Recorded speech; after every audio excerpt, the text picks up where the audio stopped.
Nesta sexta, o Globo Repórter cruza a fronteira sul do Brasil para mostrar como é a vida no país menos violento, menos corrupto e mais alfabetizado da América do Sul. Nas cidades não existe engarrafamento e a internet é gratuita para todos. Nas ruas o que se vê é uma tranquilidade que impressiona. Nas escolas públicas, cada criança tem o seu computador e os aposentados são valorizados pela experiência. Está na lista dos 40 melhores países do mundo para se aposentar. E ainda as belezas naturais e as praias fascinantes desse lugar muito especial.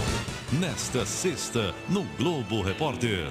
Olá, você que está ligado na internet. Conheça o país do bem viver. Na mesa, a melhor comida do mundo.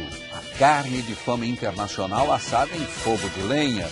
Peixes, camarões e algas de um mar limpíssimo. Doce de leite, vinhos especiais, queijos deliciosos e até azeites. Tudo produzido na própria terra.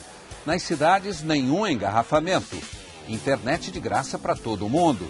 Nas escolas públicas, um computador para cada criança. Um programa que aproveita a sabedoria e melhora a renda dos aposentados. Pequenas cidades cercadas de beleza, onde carros antigos são usados até como restaurantes. No campo, paisagens europeias, a tranquilidade da vida nas fazendas, a maior floresta de umbus da terra, estranhas árvores com até 500 anos de idade, praias fascinantes e o charme de um litoral que atrai gente do mundo todo. Que país é este, afinal? Hoje no Globo Repórter.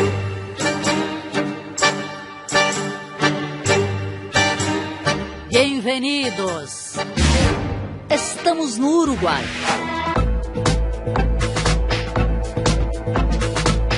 Um país fascinante.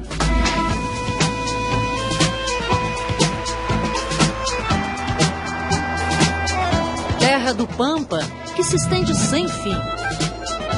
Do rio mais largo do mundo. De um litoral cheio de luxo.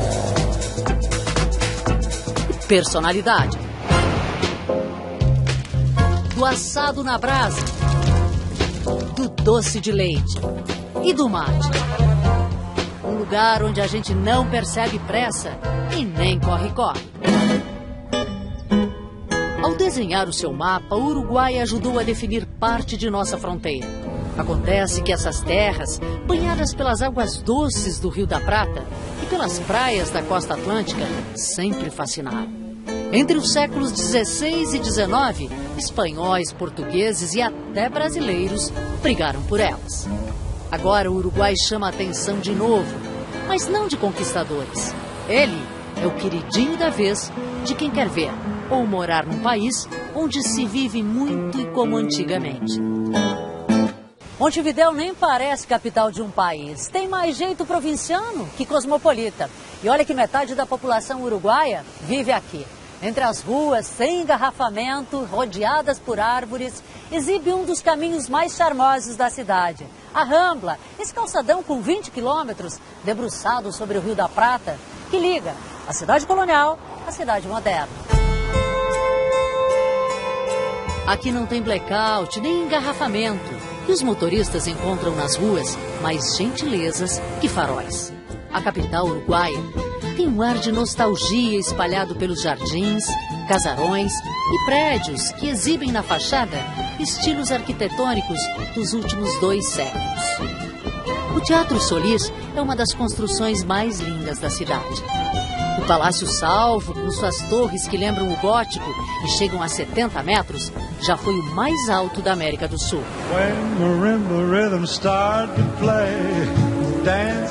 E é uma fonte mágica que, diz a lenda, realiza apenas um desejo: amor. A ela não são dadas moedas, mas cadeados com nomes de apaixonados. Eles representam o desejo de amantes que sonham em ficar juntos para sempre. E quantos amantes já fizeram pedidos à fonte? E no meio do caminho há uma porta, antiga, imponente. É a porta da Cidadela. o que restou da muralha que protegia Montevidéu colonial de 1714. Nas ruas, o que se vê é uma tranquilidade que impressiona. E o que se sente é um cheirinho de fumaça no ar.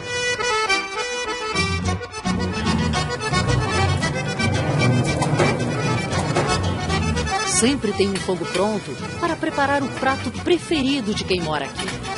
O assado é orgulho nacional, que envolve tradição e técnica. Diferentemente ao que estamos acostumados no churrasco brasileiro, o assado uruguaio é feito com lenha e não com carvão. E isso faz toda a diferença, garantem os parrilheiros. Santiago, que gosto a lenha dá à carne? O gosto, a fumaça, o calor é outro. O mesmo corte de carne, mas se assado com carvão, não sai o mesmo, é totalmente diferente. Enquanto controla o ponto das carnes, Santiago me conta que aprendeu tudo com o pai, ainda quando era pequeno. E um dos orgulhos é a batata doce glaciada. Irresistível. E o preparo é quase um ritual. Bastante açúcar. E agora o segredo, que isso é sensacional. Essa hora é sensacional. Olha o barulhinho.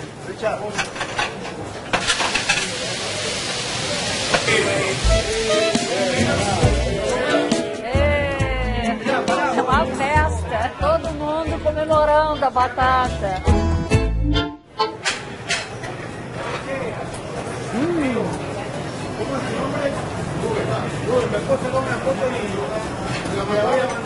Assada e ela fica crocante na parte do açúcar.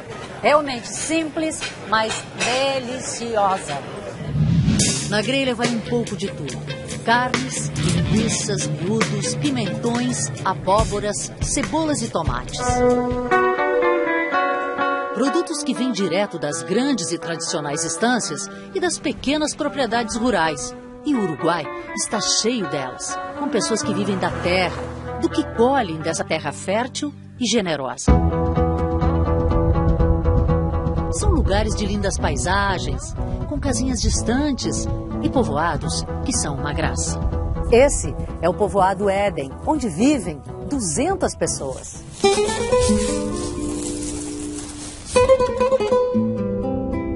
Não há calçamento nas ruas nem na praça.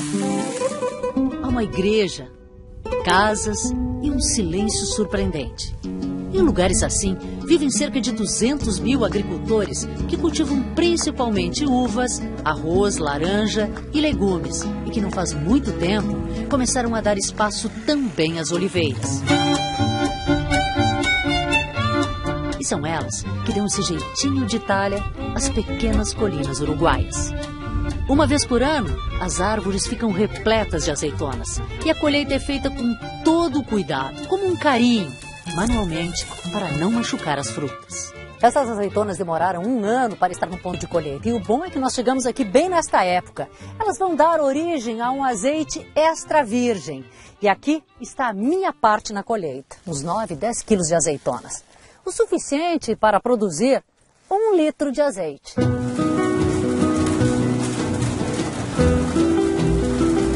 As azeitonas vão direto da colheita para a moagem. O aroma liberado durante o esmagamento da fruta é um perfume. E foram as azeitonas que levaram de volta ao campo Isabel, a engenheira química que se especializou na arte de degustar óleos. Agora nós vamos degustar um azeite. A Isabel vai mostrar como é que é esse processo. Vamos lá, Isabel. Certo. Primeiro que fazemos é servir uma quantidade pequena de azeite. Isabel me explica que preciso girar para aquecer um pouco, pois o azeite é bom consumir aos 28 graus. É jugo de fruta. Sim, como um suco de fruta. E nessa degustação, ao contrário do vinho, o azeite, a gente engole. O sabor a gente sente na boca e o picante, que é uma virtude do azeite, ao contrário do vinho, que é um defeito, a gente sente na garganta. Então, só engolindo com a vantagem que não ficamos bêbados, borracho. Você pode beber tudo o que você quer. Mais do que uma profissão, Isabel faz dessa atividade um estilo de vida. Ela cuida das azeitonas, do equilíbrio dos olhos e olha com orgulho as oliveiras, que formam uma paisagem que ela ajudou a mudar. A terra é fértil e o mar oferece fartura. Grande parte da boa comida que vai à mesa vem dessas águas geladas e agitadas. As feiras, todos os dias, oferecem a pesca da noite. Camarões, lagostas, peixes, lulas. Tanta opção que fica difícil decidir o que levar. De olho nessas banquinhas também ficam eles, os velhos lobos do mar. Descobriram aqui a vida mansa de quem não precisa mais pescar. Mergulhos, flashes e peixes. Se não fossem as gaivotas, seria um paraíso. Mas nada é perfeito. Qualquer descuido, lá se vai um peixe. O uruguaio gosta tanto, mas tanto do sabor do mar, que tem chefe colhendo algas para incrementar receitas. Luciano, que vive em Punta del Diablo, busca entre as pedras as algas verdinhas que usa para preparar suas especialidades. É como se fosse uma horta. Sim, mais ou menos. Natural. Ovos, farinha e algas frescas bastam para fazer os raviolis, que recheia com ricota e queijo parmesão. E algas bem picadinhas.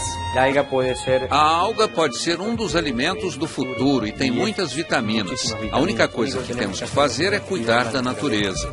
Desidratada, ela também serve de tempero para a salada. Com frutos do mar, é claro. Tudo muito curioso, muito delicioso, com gostinho do mar. Amei. Perfeito. Comida diferente. Muito bem, vou levar a receita embora. Uruguai. Alguns dos melhores indicadores da América Latina estão aqui. Neste país, as mulheres vivem em média 78 anos. Os homens, 74.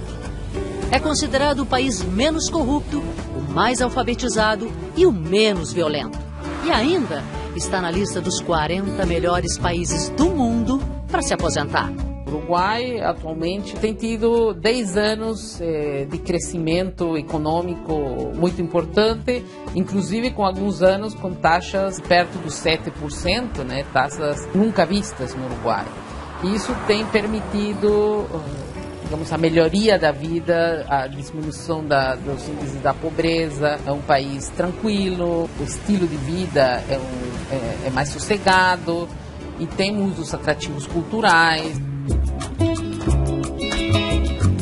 Claro que ajuda a ser um dos menores países da América do Sul e ter apenas 3 milhões e 300 mil habitantes. Mas os uruguaios souberam com maestria tornar atrativo seu pequeno país e ensinam lições preciosas. Carlos Vilaró, um dos artistas mais famosos da atualidade, vai completar 90 anos em novembro. Ele é um exemplo de vitalidade e simpatia. Um homem amável e cheio de histórias. Conta que com as mãos que hoje pintam telas, começou a erguer a própria casa. Essa construção enorme, apoiada sobre o rochedo, chamada de Casa Pueblo. Erguido como um monumento ao sol, é um dos locais mais fotografados do Uruguai. E até inspirou o poetinha Vinícius de Moraes. Era uma casa muito engraçada, não tinha teto, não tinha nada. Aqui ele mora com seus gatos.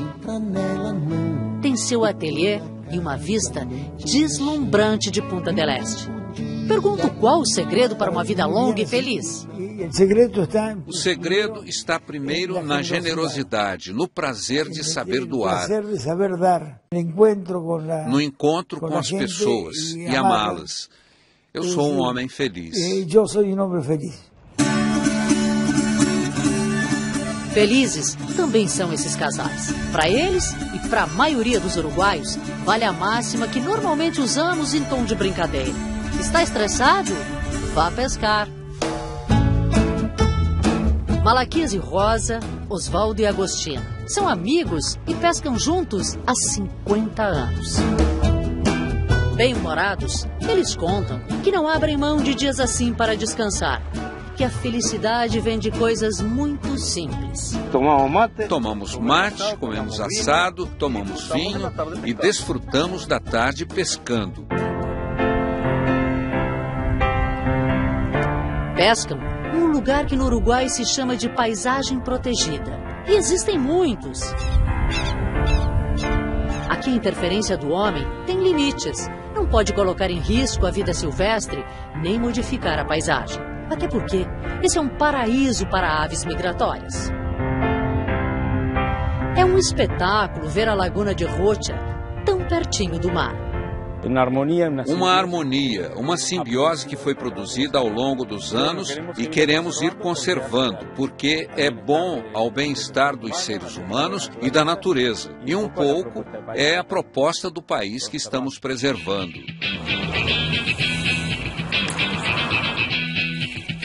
Marion também é muito ligada com a natureza, principalmente com as plantas. Tem um coração tranquilo e mostra com orgulho as suas receitas de vida. Esta é uma planta muito procurada pelas mulheres. Porque cura celulite, centelha asiática. Formada em botânica aos 70 anos, ela decidiu não parar. Na lojinha de chás e ervas medicinais, recebe os amigos e transmite os conhecimentos que aprendeu com os antepassados e que aprimorou na faculdade. É feliz aqui, nesse encontro de saúde com as plantas. É meu pensamento. Penso que não passamos uma única vez por este mundo, que passamos muitas vezes. Então as coisas queridas são tão queridas que parece que vieram de muito tempo antes. Eu as tenho incorporadas comigo de muito tempo. Estou muito contente com o que faço. Estou muito contenta com o que hago. E as plantas, elas podem curar mesmo? Sim, claro que sim. Para esse grupo, felicidade e vida longa tem a ver com atividade, convivência e o prazer de fazer o que gostam. Normalmente se encontram em associações como essa, que reúne 600 pessoas. Eles pagam uma pequena taxa e têm direito a uma infinidade de cursos, como línguas, artes, canto, tai chi chuan.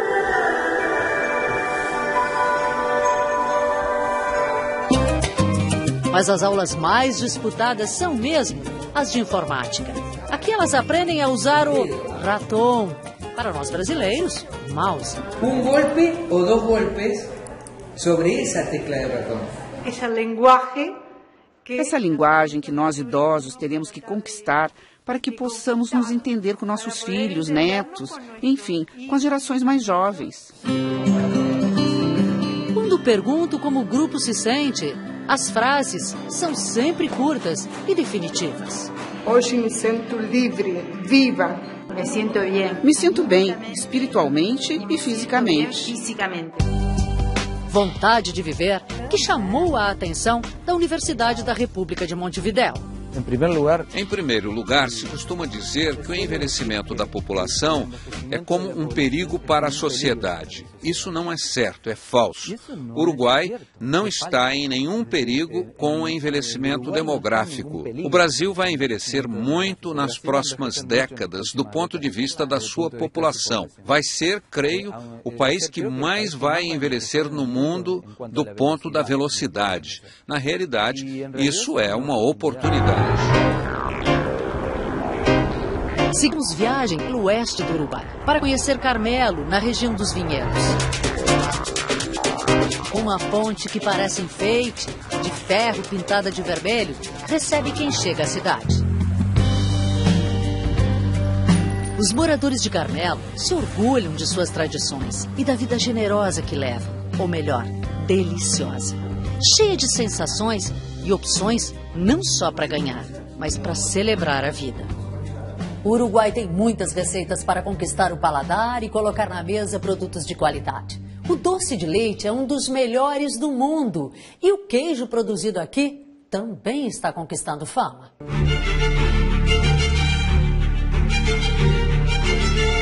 Queijo parmesão fresco e saboroso.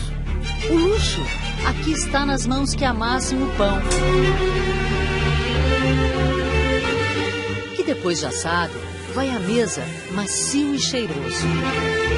A Acordar e encontrar uma mesa servida assim é um mimo para os olhos e para o paladar.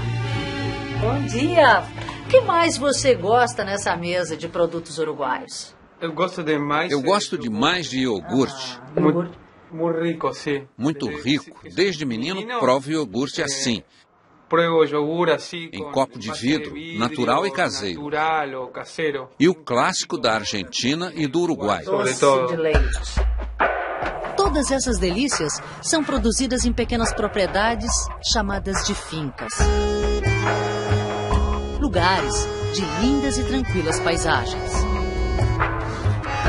E elas ganham ainda mais charme com seus parreirais, que fazem molduras, construções antigas e bem preservadas. Elas guardam cantinas centenárias e refinadas. Nos tonéis de carvalho, um dos orgulhos do país, o vinho Taná.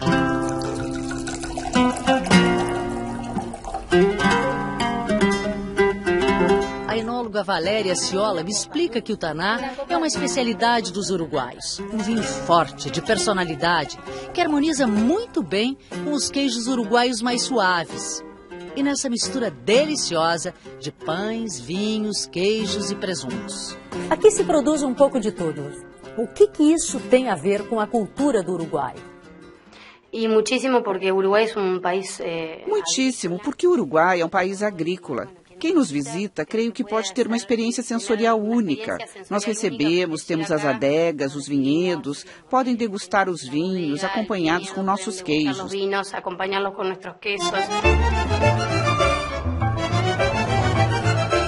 Nesse lugar cheio de história e com uma mesa linda dessas, a conversa vai longe. Os uruguaios adoram receber visitantes para degustar, mas também para se deliciar com esse estilo de vida que mistura dias sem pressa e sensações. Saúde! Tem a ver com a boa vida, o estilo de vida uruguaio? Sim. Sim, desfrutamos muito de tudo que produzimos. E todas as coisas que fazemos com muito carinho em pequena escala. Você conhece vinho, então, desde que era muito pequena? Sim, molhavam a minha chupeta no vinho. Música, alegria e fartura de dar água na boca. Nós estamos no Mercado do Porto, um dos principais centros de gastronomia de Montevidéu. E aqui dá para ter uma ideia do que o uruguaio come e o que ele oferece para o turista. Aqui atrás de mim, por exemplo, tem uma bela parrilhada que é muito parecida com o nosso churrasco. Vamos dar uma voltinha e ver o que mais a gente encontra por aqui. Aqui tem outra parrilhada. Mais uma aqui. Outra. Aqui mais uma. E outra aqui. São 6 opções e o mesmo prato. Carne. É fácil entender por que o Uruguai é o segundo maior consumidor de carne bovina do mundo. Perde apenas para a Argentina. No ano passado, cada uruguaio comeu em média 54 quilos e 700 gramas de carne. Quase 20 quilos a mais que o consumo dos brasileiros. Decididamente, estamos num país de carnívoros. Com tanta carne, tantos assados, tanta gordura, como será que os uruguaios estão cuidando da saúde?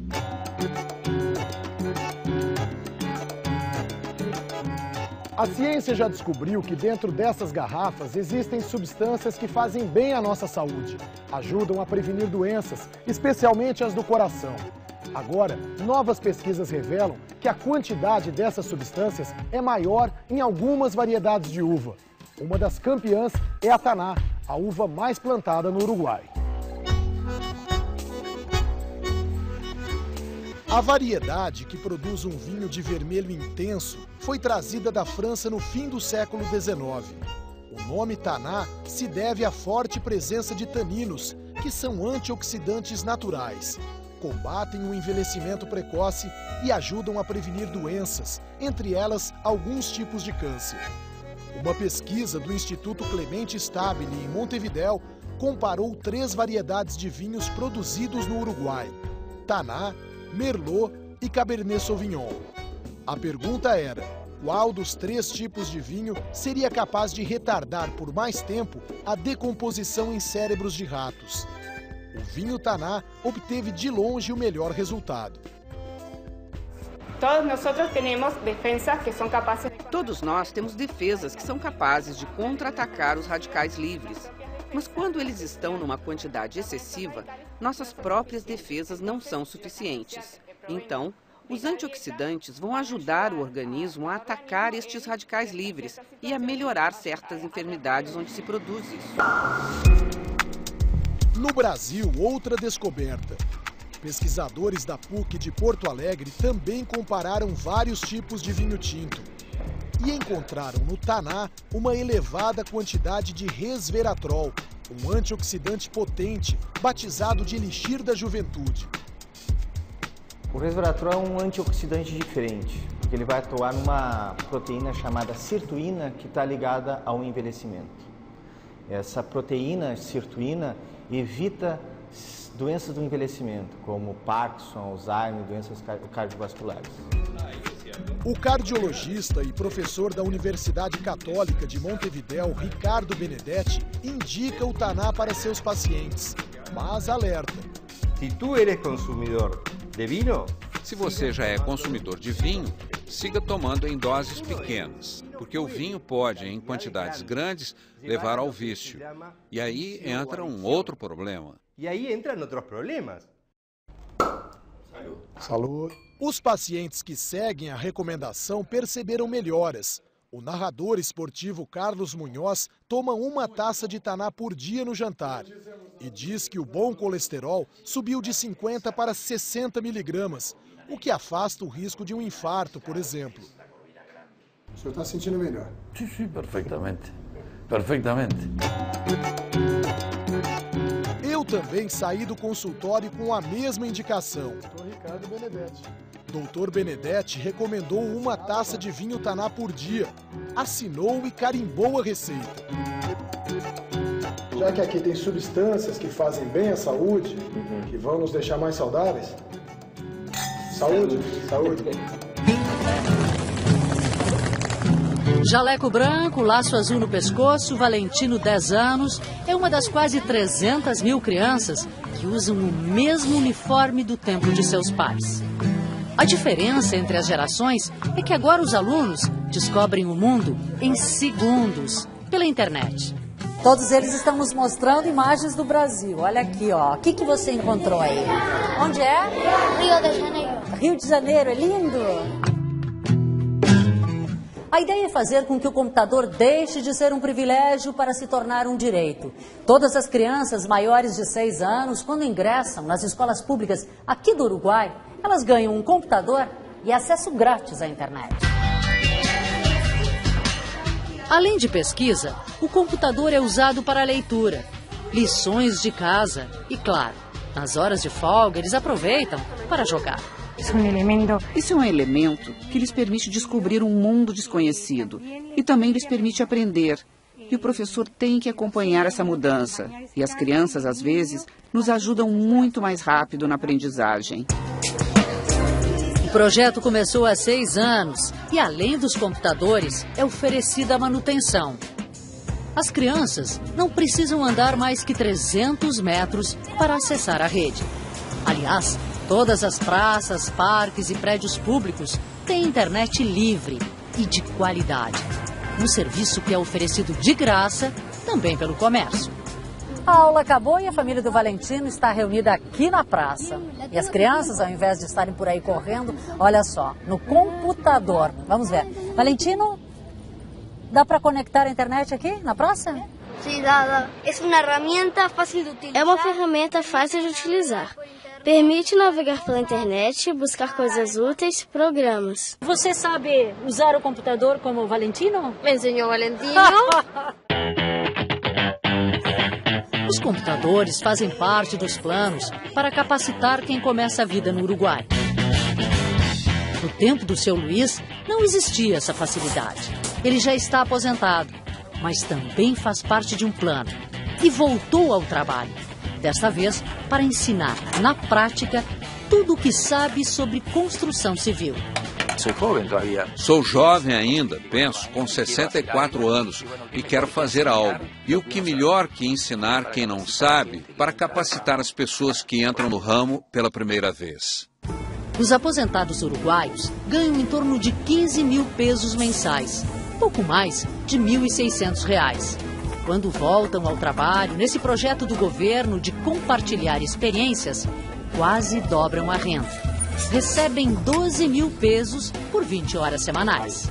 Era um desperdício ter gente com experiência, os mestres de obras aposentados em suas casas sentados, tomando mate, quando poderiam estar dividindo seu conhecimento com outras pessoas. Por enquanto, são apenas aposentados da construção civil, mas a ideia é chamar mestres de outros setores.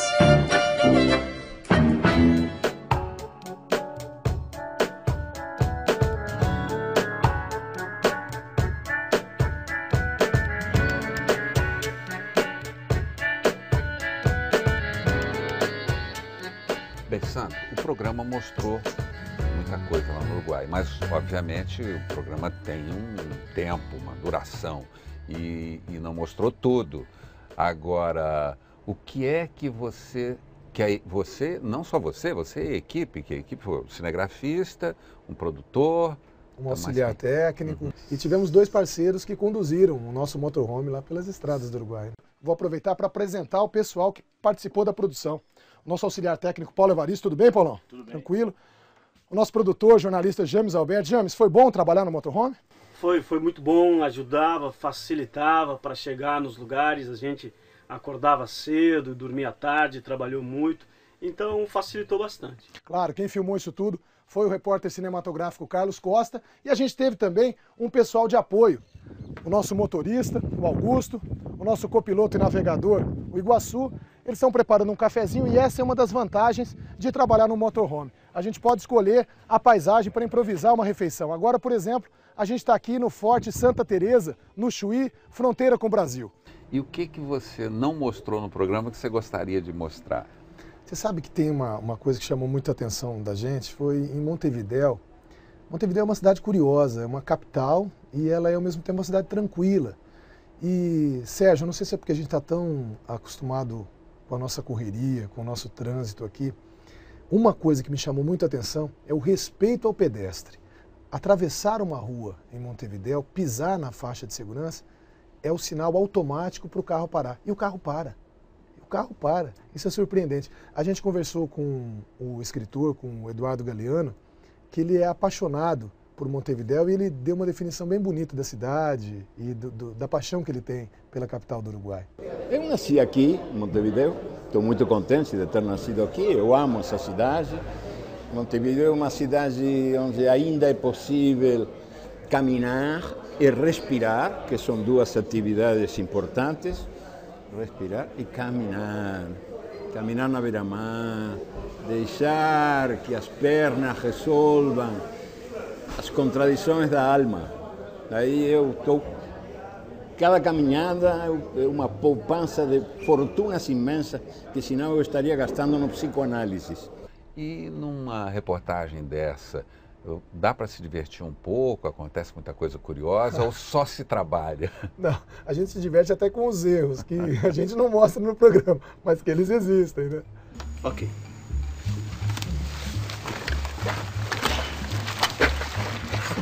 Não acredito. Não.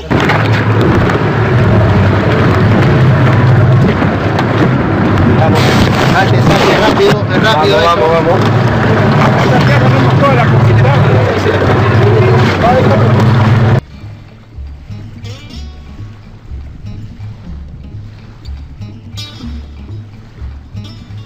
Fala sobre o motorhome, que foi uma experiência nova para você também. Eu acho que a gente não conseguiria mostrar esse Uruguai que os brasileiros não conhecem se não fosse dessa forma no motorhome. Porque fomos a cidades tão pequenas que ele nos serviu de acomodação, nos serviu de meio de transporte, lugares onde não tem aeroporto, a gente não chegaria de avião. Para levar o carro, para ir de carro, para levar o nosso equipamento, teríamos que ter 2 carros pelo menos, para levar um só equipamento, outra equipe. Então ia ficar um pouco complicado. Então ele foi muito prático nesse sentido. A gente chegava, já estava em casa, né? Sim. E fomos muito bem recebidos. Assim, o uruguaio, ele é caloroso, as pessoas foram muito gentis, muito generosas com a gente não teve problema de segurança em lugar nenhum, estacionávamos na rua, em Montevidéu foi assim, em Punta del Este foi assim, no interior, Taquarembó, Minas de Corrales, por onde passamos, fomos muito bem recebidos, às vezes nos ofereciam até lugares assim, olha, fica aqui em frente à delegacia, né? Então tá mais protegidos impossível, né? E esse interior uruguaio, como é que você viu essas cidades do interior, cidades bastante prósperas, bastante tranquilas, não é? Como é que você viu isso tudo? Muito bonito, são lugares assim belíssimos, que vale a pena fugir um pouco da rota de turismo convencional, que às vezes se limita às praias, aos balneários, para conhecer esses lugares, porque tem uma riqueza e tem um potencial turístico a ser explorado. É fantástico, assim, imaginar que a gente ia encontrar ouro no Uruguai. Se bem que para chegar até o ouro eu penei bastante, viu? O seu Tito, o nosso guia e garimpeiro, velho garimpeiro, ele estava mais preparado que eu para ir atrás do ouro, viu, Sérgio? O Dom Tito é mais esperto que a gente, ele veio com uma alpargatazinha. Claro. A gente veio buscar. Claro, tem que Mas, ô Sandro, você esteve em contato com Eduardo Galeano, que tem aquele famoso livro Veias Abertas na América Latina. Eu adorei, né? Que a minha geração lia com muita cautela, porque está sujeito a ser preso, né? É mesmo? Exato, era um livro que... Você leu? Li e tenho em casa Escondido, até hoje. Né? Tenho em casa até hoje o livro. É muito bom, né? Editado na época. Mas, então, ele fez algumas colocações para você... sobre o comportamento do povo uruguaio, né? Então, o que ele coloca exatamente? Ele é apaixonado por Montevidéu, viu? Esse aqui é bonito. O Galeano tem uma clareza, assim, uma objetividade. Eu também li Veias Abertas e fiquei maravilhado, porque quando li, parecia a primeira vez que se olhava o oprimido, né? Olhava a história com outros olhos, né? Não a história oficial. Então, nos impressionava na época o livro. Ele continua uma mente produtiva, ele continua muito criativo, e ele tem verdadeira paixão. Ele falou de uma coisa de como ele gosta de Montevidéu, como ele percebe Montevidéu como uma cidade diferente. Isso é muito bacana, uma pessoa falar bem do lugar onde vive, né? Sim, e com relação à juventude uruguaia, que tem que deixar o país, não é isso mesmo? Ele lamenta, ele acha que isso precisa ser corrigido de algum jeito, porque, veja só, um país que cria uma educação fantástica, que eles têm 97%, 98% de alfabetizados a partir dos 15 anos. Isso é maravilhoso, né? E tem uma qualidade de ensino até a faculdade que também é muito boa, e depois não consegue aproveitar essas pessoas, ele chamou de essa é a nossa tragédia. Mas, ô Sandro, então o que eu até já vi em filme, o povo uruguaio parece um povo triste, nostálgico. Você observou isso lá? Há uma tristeza, as pessoas estão um pouco desiludidas, desanimadas. Talvez seja a impressão que deixa pela pequena quantidade de jovens que a gente viu. Falta alegria do jovem. Talvez seja essa a impressão. Mas o Carlos Paes Vilaró, que é um artista plástico, um escultor muito conceituado no Uruguai, amigo de Vinícius de Moraes, de tantos brasileiros, Pelé, Tom Jobim, ele gosta muito, apaixonado por brasileiros. Ele tentou explicar esse comportamento, essa característica uruguaia, fazendo uma comparação com o nosso temperamento brasileiro, né? E ficou muito interessante esse trechinho da conversa que não apareceu no programa. Eu te hablo com toda franqueza, quando viene gente a visitar o museu, si son brasileños hay siempre una sonrisa, siempre hay alegría. Es como si viviéramos todos en ese sentimiento que es el carnaval, por ejemplo. Es curioso. Casi te diría que el brasileño es carnaval, es expansión, es generosidad. Curioso, não é? É muito bom, né? Sim. É muito bom. Percorremos um pouco o Uruguai, achamos o Uruguai um pouco sério, um pouco comedido. Com tristeza de tango, digo eu, não? Talvez a tristeza do tango. Tristeza de tango. Então aí fica um país de pessoas idosas. Mais velhas, pessoas... E talvez aí a gente entenda um pouco do humor, né? Talvez pessoas um pouco mais sérias, a gente tenha dificuldade de ver o Uruguai sorrindo ou coisa assim. Uma interpretação do Vilaró, que é muito curiosa. O Vilaró, o Carlos Paes Vilaró. Sim, o artista plástico, o escultor, que deu uma interpretação muito pessoal, comparando esse temperamento, essa característica do uruguaio com o nosso jeito, o jeito brasileiro de ser. De quem... que aqui até os velhinhos sorriem, o pessoal da terceira idade sorri. Não é? Mas, e o futebol? Como é que está o futebol uruguaio? Não vai muito bem o futebol uruguaio. Né? Não vai. Mas eles ainda têm a Copa de 50, né? Eles têm Didia, que está vivo. Então, a gente preferiu nem tocar muito no futebol, senão iam relembrar a Copa de 50. Chega a humilhação de 50. Foi uma tristeza para a gente. Vamos deixar o futebol quieto. Mas não tem também uma história do Maradona? Essa é uma brincadeira que eles fazem no chamado Dia da Inocência, que é uma espécie de Dia da Mentira do Uruguai. E eles brincam para provocar os argentinos, né? Eles dizem que, assim como o Gardel é uruguaio, na versão uruguaia, Maradona também nasceu em Tacuarembó, que é a mesma cidade de Gardel. É pura provocação, os argentinos não devem gostar nada disso, né? Eu defendo que ele é francês, porque eu tenho um sanguinho lá na França, meu bisavô era francês. É uma das teses, né? Eu gosto tanto de Gardel que eu acho que Gardel é francês. Mas o que os uruguaios dizem de Gardel? Eles têm uma farta documentação dizendo que ele nasceu em Tacuarembó, no interior do Uruguai. Agora, vá falar isso para um argentino. A gente encontrou com alguns argentinos lá em Colônia del Sacramento, e é como, um deles até chegou a brincar comigo, é como dizer que Pelé nasceu no Equador. É mexer num vespeiro, né? Sim. Mas é muito interessante, porque a documentação, ela existe também uma documentação que Gardel teria deixado quando já fazia sucesso, para beneficiar essa pessoa que o criou, que seria a mãe francesa dele. Exato. Então, essa é a versão uruguaia para esse nascimento francês que os argentinos dizem que seria o verdadeiro. Mas eu acho que isso é uma polêmica para muito pano para manga ainda, viu, Sérgio? No programa nós vimos aquele cidadão localizando água com aquelas varetinhas. E ele avaliou a sua energia também com aquelas varetinhas? Pois é, ele disse que essas varetas aí, que é uma técnica chamada radiestesia, né? Que ele era capaz de medir a minha energia. Eu fiquei curioso, eu falei, veja como é que eu estava viajando há bastante tempo, ainda estava no meio do programa. E aí, quando ele aproxima as varetas do corpo da gente, essas varetas se cruzam. E aí ele vai se afastando até que chega um momento em que elas descruzam. Aí ele diz que esse seria o campo magnético que a gente tem. Ele falou que o meu estava normal, a uma distância. Eu fiquei até um pouco preocupado. É bom ter muita energia ou ter pouca energia? Eu acho que era bom ter bastante, né? Mas ele falou que ele estava normal, eu fiquei satisfeito. Deu para tocar o programa até o fim com aquela energia que ele mediu ali. Mas é muito curioso, é um assunto que seduz, porque a gente também não tem muito conhecimento, né? Mas é muito interessante. Realmente as varetas na mão dele se cruzavam. Quando eu tentei... Não tem nenhum misticismo nisso, porque a gente já viu no cinema, na literatura, né, pessoas procurando água com as varetinhas. Né? Você que tem fazenda, você já ouviu falar daquelas pessoas que buscam água com vareta? E encontram, né? Encontram. Então eles dizem que é uma ciência, que é uma técnica, só que nesse caso ela está adaptada, ela está voltada para localizar, além dos veios d'água, para medir também a energia das pessoas e tudo.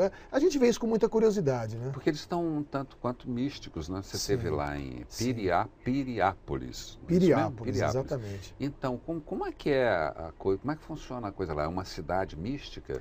É uma cidade que tem um grupo de pessoas e o Carlos Rodrigues, que apareceu com as varetinhas aí, ele estuda muito, ele é especialista em geobiologia, ele tem identificado pontos de muita energia na cidade. Isso tem atraído as pessoas. Gente de todo mundo? Pessoas, especialmente aqui da América do Sul, algumas do próprio Uruguai, brasileiros, estão indo para lá para fazer um caminho, um roteiro que teria sido criado pelo fundador da cidade, o Francisco Piria, já pensando em localizar esses pontos, para que as pessoas pudessem se beneficiar dessa energia. É muito curioso, talvez esteja surgindo aí um novo caminho de Santiago aqui na América do Sul. E o cavalo na vida do povo uruguaio? Você é fã de cavalo, né? Sim. Você adora, né? E cavalo, olha, acho que o programa teve belas imagens, mas as imagens do cavalo crioulo, acho que foram, assim, eu me impressionei muito, parecia que a gente estava no meio de um filme, né? E teve uma frase que um dos criadores falou pra gente, que que não coube no programa e que é muito interessante. Ele falou, olha, repare nos heróis uruguaios, todos estão sobre um cavalo.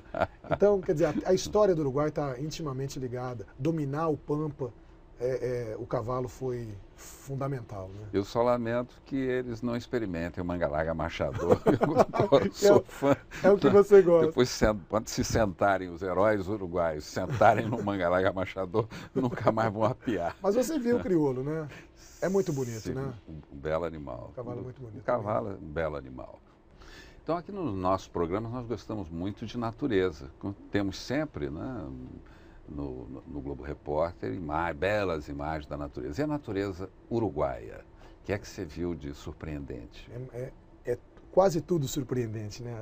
Lobos marinhos, leões marinhos, são coisas que a gente não tem aqui, que a gente vê e se encanta. A gente pegou um período muito propício e muito agradável, que era o período da procriação. Então tem filhotinho para todo lado. A gente viu filhote para todo lado.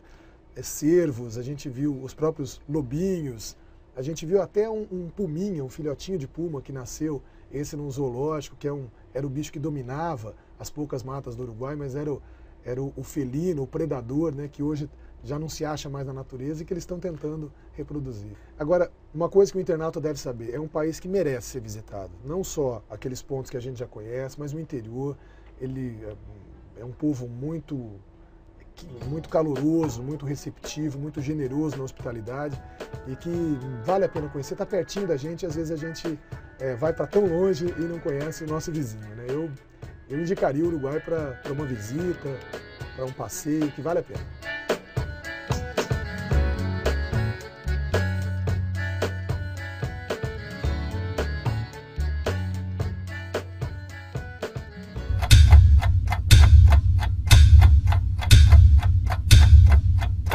Tem blackout, nem engarrafamento. E os motoristas encontram nas ruas mais gentilezas que faróis. A capital uruguaia tem um ar de nostalgia espalhado pelos jardins, casarões e prédios que exibem na fachada estilos arquitetônicos dos últimos 2 séculos. O Teatro Solís é uma das construções mais lindas da cidade. O Palácio Salvo, com suas torres que lembram o gótico e chegam a 70 metros, já foi o mais alto da América do Sul.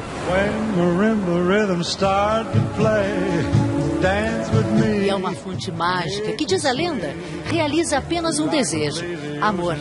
A ela não são dadas moedas, mas cadeados com nomes de apaixonados. Eles representam o desejo de amantes que sonham em ficar juntos para sempre. E quantos amantes já fizeram pedidos à fonte? E no meio do caminho há uma porta, antiga, imponente. É a porta da Cidadela, o que restou da muralha que protegia Montevidéu colonial de 1714. Nas ruas, o que se vê é uma tranquilidade. Para todo mundo, nas escolas públicas, um computador para cada criança.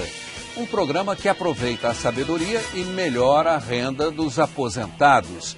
Pequenas cidades cercadas de beleza, onde carros antigos são usados até como restaurantes.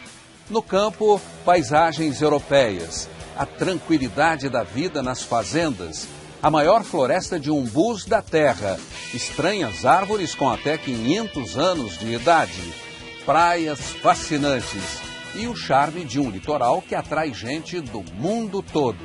Que país é este, afinal? Hoje no Globo Repórter.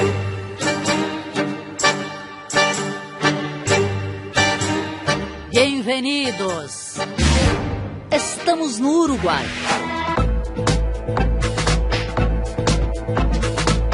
Um país fascinante.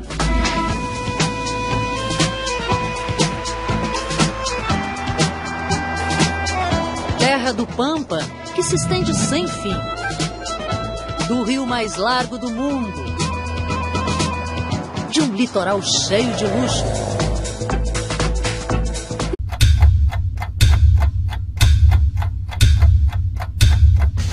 Nesta sexta, O Globo Repórter cruza a fronteira sul do Brasil para mostrar como é a vida no país menos violento, menos corrupto e mais alfabetizado da América do Sul.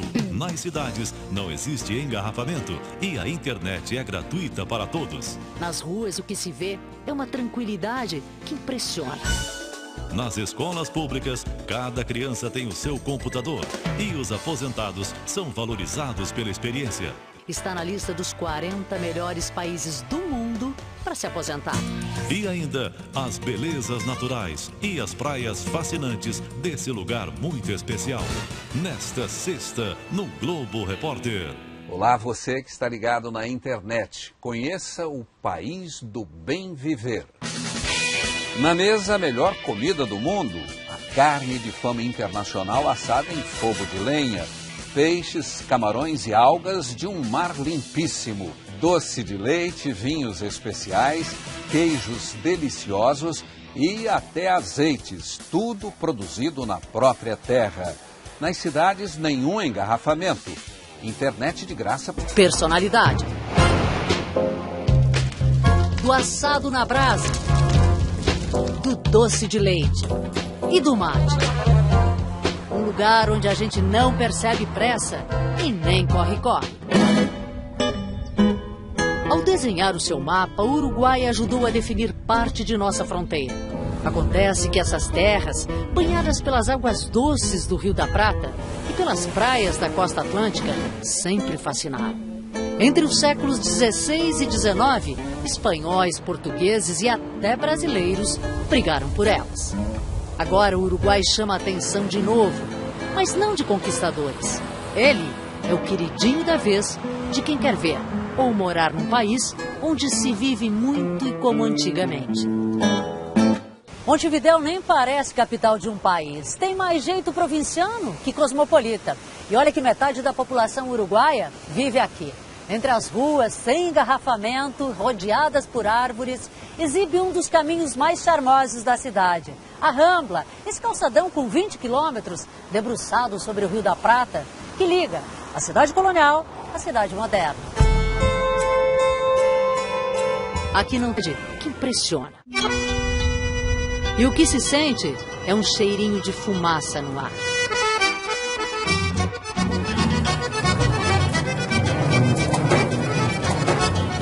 Sempre tem um fogo pronto para preparar o prato preferido de quem mora aqui. O assado é orgulho nacional, que envolve tradição e técnica. Diferentemente ao que estamos acostumados no churrasco brasileiro, o assado uruguaio é feito com lenha e não com carvão. E isso faz toda a diferença, garantem os parrilheiros. Santiago, que gosto a lenha dá à carne? O gosto, a fumaça, o calor é outro. O mesmo corte de carne, mas se assado com carvão, não sai o mesmo, é totalmente diferente. Enquanto controla o ponto das carnes, Santiago me conta que aprendeu tudo com o pai ainda quando era pequeno. E um dos orgulhos é a batata doce glaciada. Irresistível. E o preparo é quase um ritual. Bastante açúcar. E agora o segredo, que isso é sensacional. Essa hora é sensacional. Olha o barulhinho.